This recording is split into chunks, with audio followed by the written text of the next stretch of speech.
Let's talk about round 3 of the BMW Championship, and for that we welcome in CBS Sports HQ golf analyst Doug Bell. The big story, Will Zalatoris, who entered the week #1 in the FedEx Cup standings, withdraws from the event because of a back injury, coming off his first PGA Tour victory last week at the St. Jude Championship. A heck of a run in the playoff there. Doug, what's your reaction to the injury, and what does this mean for Zalatoris next week at the Tour Championship?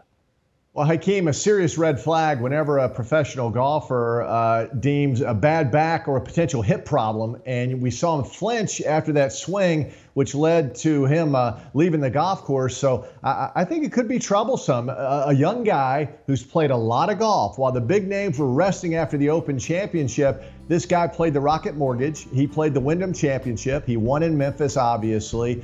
And he doesn't take a day off. When he's practicing, he's full bore. I mean, all out. And when you watch him on the range, this guy, there's nothing easy about what he does. So I think this is troublesome as he left the golf course today. He'll rest now, rehab, and try to get ready for next week at Eastlake. Unfortunate, though, not only the injury, but now he falls from that top spot, and that's where you want to be. All these guys want to be #1 at 10 under par next week at Eastlake. That will not be the case for Will Zalatoris. Does plan to play, though, next week at the Tour Championship in Atlanta. As for what happened on moving day, defending FedEx Cup champ Patrick Cantlay climbing up the leaderboard. Played holes 12 through 14 at 4 under, including the eagle that was brilliant. Carded a 6 under 65, Doug, despite missing 3 putts inside 5 feet. What did you see from Cantlay in the 3rd round?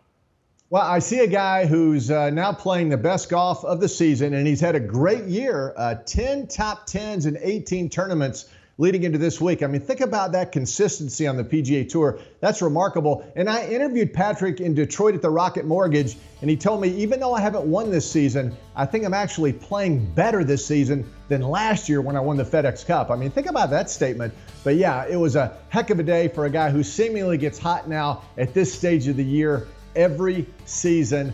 He had that inexplicable 3-putt at 17, but then bounced back with birdie at 18. I think he's in a really good spot. And of course, last year went to Eastlake, #1 at 10 under par, held on to win the $15 million. He might be in that position again. Who knows? Perhaps. And his good friend Xander Schauffele right behind him carded a bogey-free 5 under 66. Doug, you're a big fan of the X-Man. What stood out to you about his 3rd round? Well, Hakeem, first off, isn't it great? All the big names are in contention. I mean, and that's what everybody wants. That's what Liv wants. That's what Tiger wants. We want the top players playing more in big tournaments, and that's what we got. That's why I can't wait till tomorrow. And Xander, again, think about the Travelers that he won when he was playing with Cantlay final day. Patrick didn't play well. Xander held him off. Then he wins the Scottish Open, plays well the Open Championship. I mean, the X-Man is in a really, really good spot. And the impressive thing about his round today, it was bogey-free. I mean, the rough is getting treacherous in Wilmington. The greens are crusty and incredibly fast on the stimp meter. Who knows how quick these things are? And Xander just stress-free, ho-hum, bogey-free. I'm right there again. Look out for the X-Man tomorrow, and he'll be probably playing with his buddy again, Patrick Cantlay. Yeah, just 1 shot back of his BFF, Patrick Cantlay. Meantime, 2015 FedEx Cup champ Jordan Spieth moving the wrong way on moving day. Entered round 3, T2, 1 shot back. He slipped 24 spots, falling to T26, 8 shots back. Critical mistake on 5. I want to show it to you here. Spieth was in a bunker, thought he'd get over the water. His caddy, Michael Greller, tried to talk him out of it. Then Spieth proceeded to hit it fat and into the water, even laughed about it. He's like, yeah, I probably should have listened. He double bogeyed the hole. Doug, why even have a caddy if you're not going to listen to him? Well, that's a great question, Hakeem. It really is. But again, these guys go back and forth, and they've been together for a long time. But Michael Greller, I mean, he's honest with him. He's like, hey, dude, this is not a good play. But of course, Jordan is the boss, and he hit what was really a poor shot that deflated him at the time because I was on HQ earlier, and he was my pick to make a big move on Saturday. But who knew he was going to plunk it in the water, right? But yeah, again, ultimately, it's the player's decision. The caddy can give a lot of input, and sometimes they just don't listen. Imagine that, Hakeem. The golf ball doesn't listen, and the pro doesn't listen to his caddy. Happens all the time. Yeah, it's also not good to not listen in this business as well, the communication business. You need to listen to the people around you. That's how you get better. And unfortunately, it didn't get any better for Spieth because his putting was awful. I mean, we're talking about the one that lipped out on 12. He missed a short one on 18. I mean, how do you bounce back? How do you recover from this?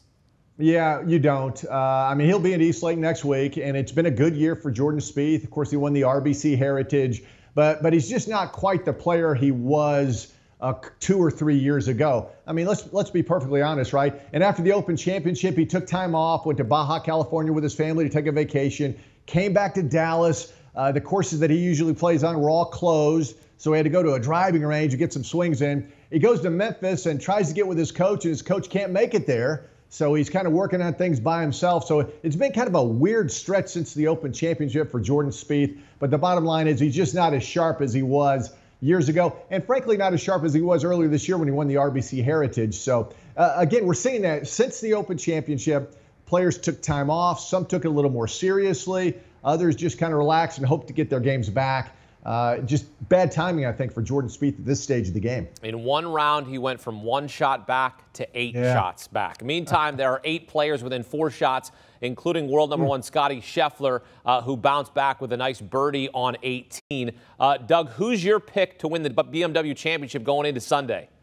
Well, Hakeem, I'll be with you. I'll be glued watching every single shot. I mean, this is so much fun. And again, these guys not only playing for a lot of money and a prestigious win, but they want to be number 1 heading into Eastlake. So important with that staggered start. And I'm going with the guy who was there last year and the guy who got it done. Hasn't gotten it done so far this year, but I think he will tomorrow, Patrick Cantlay. I like the way he's putting right now.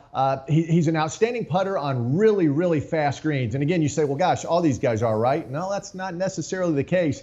I think Patrick Cantlay, everything fits and sets up for him to be victorious tomorrow, be number 1 in FedEx Cup points, and go to Atlanta and try to win back-to-back FedEx Cup points. I mean, what a colossal back-to-back years it could be for Patrick Cantlay.